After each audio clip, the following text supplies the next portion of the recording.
Decimal multiplication చూద్దాం. 1 2 జా 2, 1 3 జా 3, 1 5 జా 5, 1 3 జా 3, 3 2 జా 6, 3 3 జా 9, 3 5 జా 15, 5 1 క్యారీ, 3 3 జా 9, 9 ప్లస్ 1 10, 2 2 జా 4, 2 3 జా 6, 2 5 జా 10, 0 1 క్యారీ, 2 3 జా 6, 6 ప్లస్ 1 7. సో ఇప్పుడు అడిషన్ చేయాలి.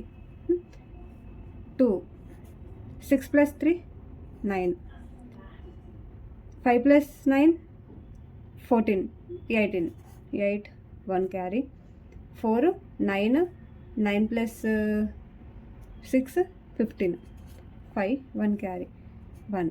So 7 plus 1 8.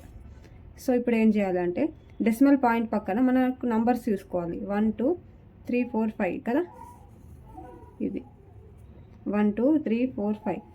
సో 5 డిజిట్స్ పక్కన పాయింట్ పెట్టుకోవాలి. 1 2 3 4 5, 8.15 892.